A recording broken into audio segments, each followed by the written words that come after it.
Hello everyone. The following presentation is on the poem This Winter Coming by Karen Press. This is the 7th poem on the list of the New English Home Language Poetry for 2023 and the next few years to come. The following is some background information about the poet. Karen Press was born in Cape Town in 1956. She grew up in the height of the apartheid regime. Currently, she is a full-time writer and editor. As part of her career, her focus is on the empowerment and upliftment of people through education and writing. Her poems, and this one in particular, highlight the unequal society created by apartheid and the damage done by the apartheid regime. Let us take a look at the summary of this poem. This poem uses an extended metaphor. Remember that an extended metaphor is where two ideas run alongside each other throughout a poem. In this case, a winter storm describes how the political situation in South Africa in 1986 is a giant threatening storm developing. This particular storm is wanting to wash away the apartheid system. This storm can also be a symbol of the apprehension around the government's renewed state of emergency. Let us for a moment consider the dictionary definition of a state of emergency. A state of emergency is when a government introduces special measures such as increased powers for the police or army, usually because of civil disorder or because of a natural disaster. In the context of apartheid, the state of emergency would have definitely been implemented due to civil disorder. The people caught in this storm are described in the poem. These include women, men, children, and those people who have died in the struggle for change. Let's consider the title of this poem. The use of the word "this" indicates that it is not a general winter that is approaching, but rather a specific one. Taking into account the background of the poet, it can be assumed that the winter is specific to Cape Town. Cape Town winters are known to be very harsh, with cold and heavy storms. At the time that this poem was written, South Africa was on the brink of civil war, a figurative winter. Let us read through the poem. Walking in the rain of this winter we have only just entered, who is not frightened? The sea is swollen, churning in broken waves, violent continual motion. Around the rocks, the sand is sinking away. The seagulls will not land under this sky. The shroud falling, something that covers or conceals, who is not frightened? In every part of the city, sad women climbing onto buses, dogs barking in the street, and the children in every doorway crying. The world is so hungry, Madam's house is clean, and the women return with slow steps to the children, the street, the sky tolling like a black bell. These women are a tide of sadness, they will drown the world. Who is not frightened? On every corner men standing, old stumps in the rain, tombstones engraved with open eyes, watching the bright cars full of sated faces, more than satisfied. Pass them, pass them, pass them. Who is not frightened? Into the rain the children are running, thin as the barest twigs they kindle a fire to fight the winter. The bare bodies a raging fire of dead children, and the sky collapsing under centuries of rain. The wind like a mountain crying, who is not frightened of this winter coming upon us now? Lines 1 and 2 read, "Walking in the thick rain of this winter we have just entered." This poem begins with the idea of someone walking through the rain. The fact that this rain is described as thick emphasizes just how heavy this downpour is. It also creates an ominous, dark atmosphere of oppression. This storm is specific to this winter, which could figuratively refer to the apartheid government's renewed state of emergency, in which the government, police, and the army would have even more power and force. The fact that this winter is one we have only just entered creates an ominous, apprehensive tone, suggesting that the sense of fear will increase as the season progresses. We can imagine a reference to possible violence and uprising against the apartheid government. Because we have only just entered this winter, or the state of emergency, the worst is still yet to come. Line 3 asks, "Who is not frightened?" This rhetorical question suggests the experience of fear and apprehension during this time is universal.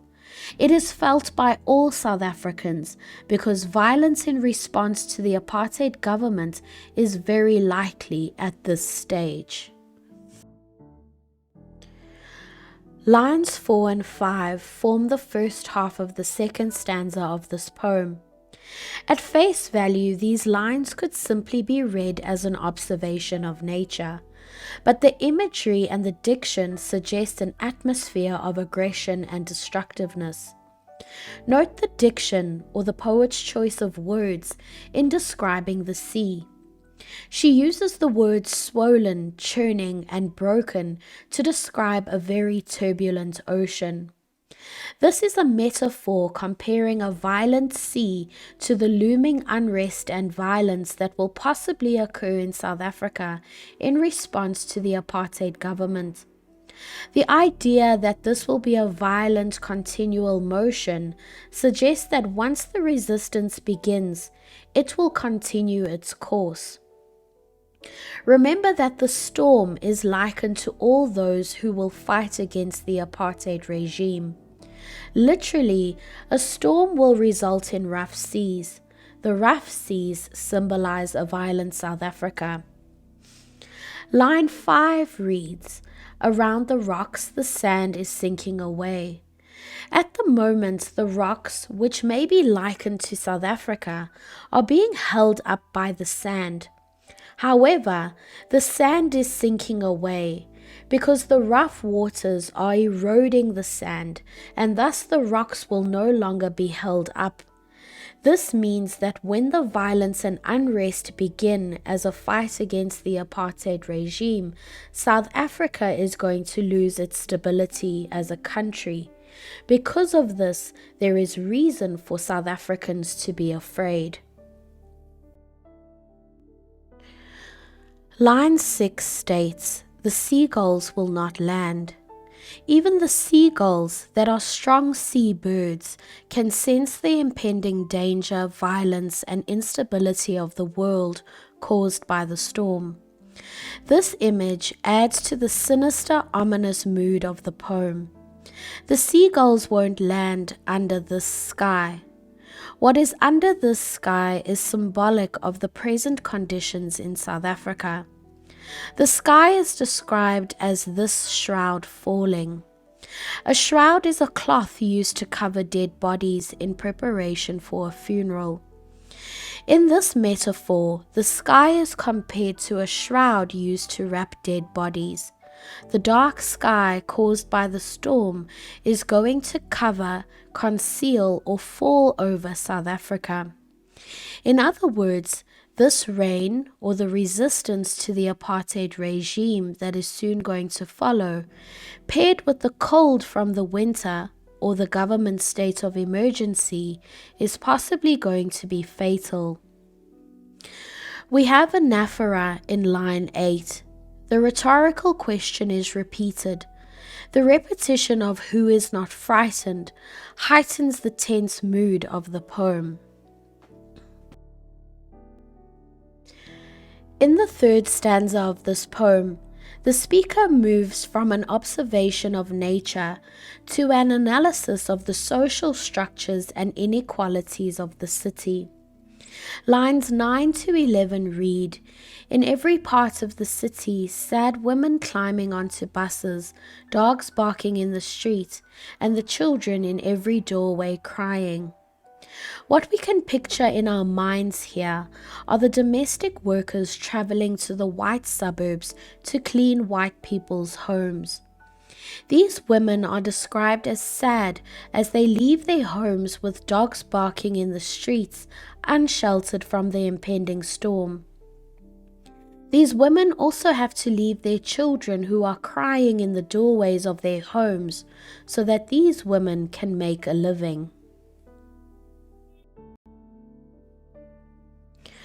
Stanza 3 describes the return of the domestic workers to their families at the end of their workday.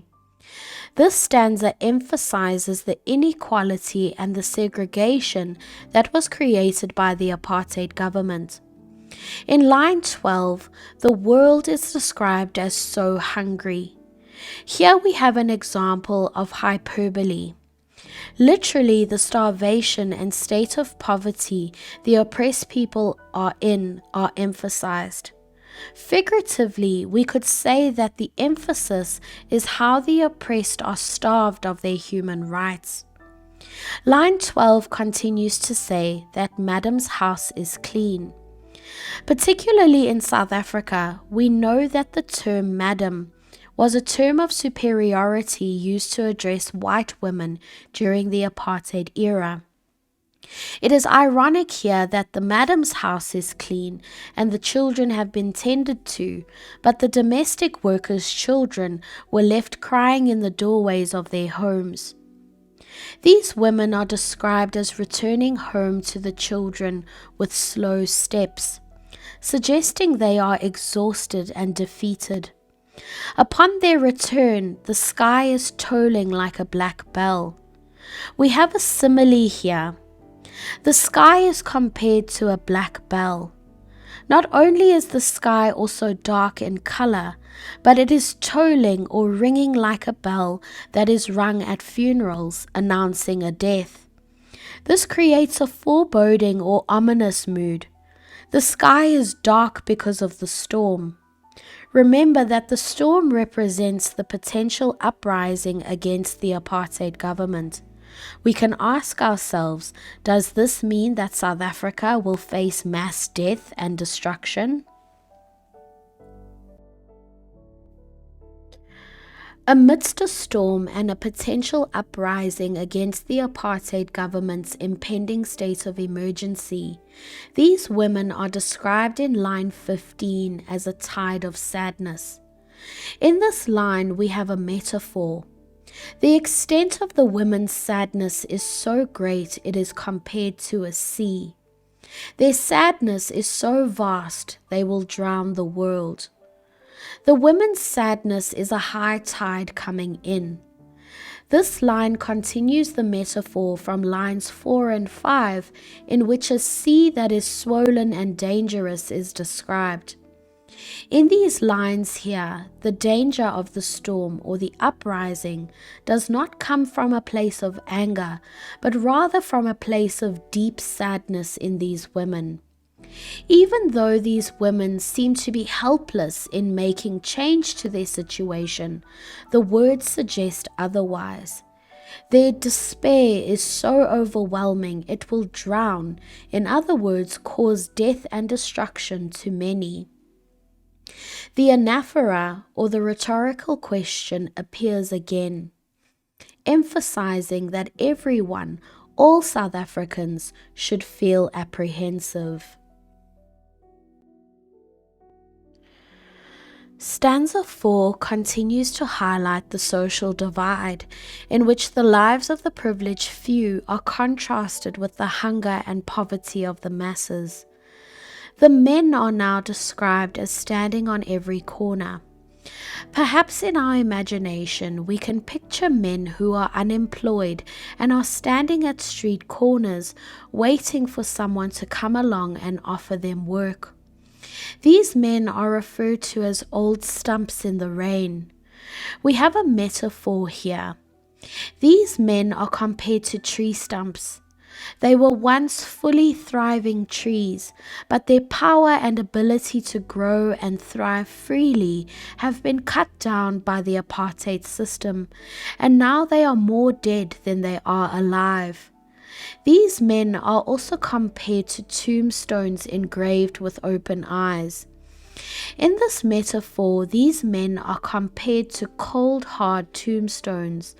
Their open eyes are their only signs of life. While these men are sitting alongside the road, waiting for someone to offer them work, they are watching the bright cars passing by. The occupants of these cars are described as having sated faces that are more than satisfied. The word sated means to have an appetite that has fully been satisfied. The privileged people in these cars are not only sheltered, literally and figuratively, from the storm, but they are also well fed, almost overfed. This idea contrasts with the idea in line 12 of this poem, in which the world is so hungry. These men watch these cars belonging to the privileged pass them, pass them, pass them. The repetition of these words emphasizes how the cars don't ever stop, and how for some of the privileged few, the poor masses are simply invisible. Some might pass them out of fear or out of guilt, or perhaps a refusal to confront the reality of social inequality. Line 23 is the anaphora, or the repetition of the rhetorical question, "Who is not frightened?" This question is a reminder to the reader that something has to change in this society. Line 24 mentions, "Into the rain the children are running." Literally, this could simply mean children playing in the rain. However, figuratively, this line could be interpreted in two ways. Firstly, it could refer to how the response of the children differs from the adults who are fearful of the metaphorical storm or the political unrest. The children are innocent, and therefore they might not be aware of the fact that they are also victims of apartheid. The second interpretation could be a reference to the children who ran through the storm knowingly. This particular poem was written during the year of the 10th anniversary of the Soweto uprising. These protests were led by black school children. They were running through a storm of their own creation. The children are described as thin as the barest twigs. Here we have a simile comparing how skinny these children are to twigs, emphasizing their poverty-stricken situations. These children kindle a fire to fight the winter. The literal meaning is simply that these children light a fire to keep them warm during the cold winter. Figuratively, however, the fire represents the fight the youth will start against the apartheid system and the government state of emergency, which, remember, are represented by the idea of a winter.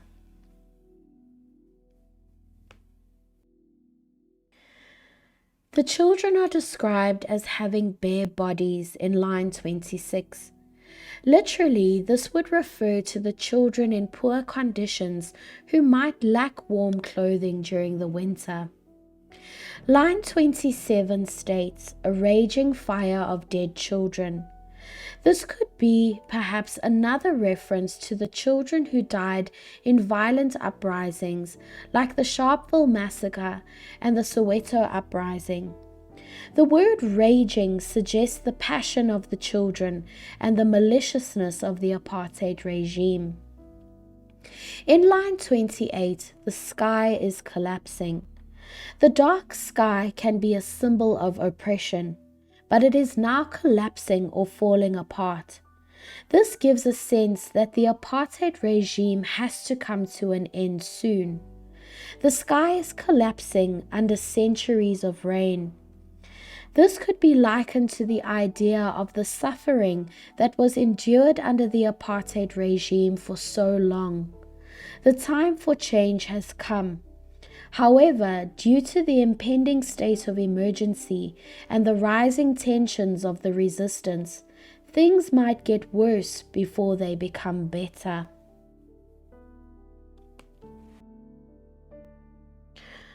Line 29 reads, "The wind like a mountain crying." This could possibly suggest that the rain, the suffering, the sadness, and the rage, like a wind, will bring a mountain to tears as the violent storm approaches. Note how the poem ends on another rhetorical question. Who is not frightened of this winter coming upon us now? This winter is just about to arrive. It is imminent and frightening for everyone, including those privileged and unaffected by the apartheid system. In other words, the upcoming political situation in South Africa and the imminent state of emergency can only mean terrible and frightening times for us, all South Africans. The themes evident in this poem include the consequences of apartheid, the desire for change, impending social upheaval, political instability, and violence in the fight for freedom, the theme of death, and the theme of destruction. The tone throughout the poem includes the tone of anger, rebellion, defiance, and the tone of fear. Lastly, let us consider the form and structure of this poem. This poem is written in free verse, meaning it has no particular rhythm or rhyme scheme.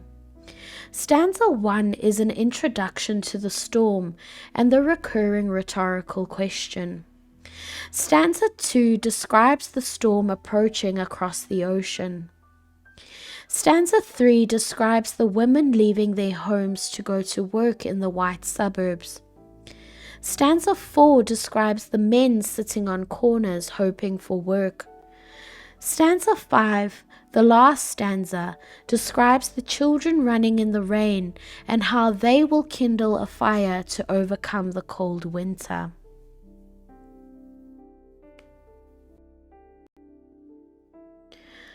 Thank you for watching this presentation on the poem This Winter Coming by Karen Press. Please keep an eye out for the remaining poems for Grade 12 English Home Language.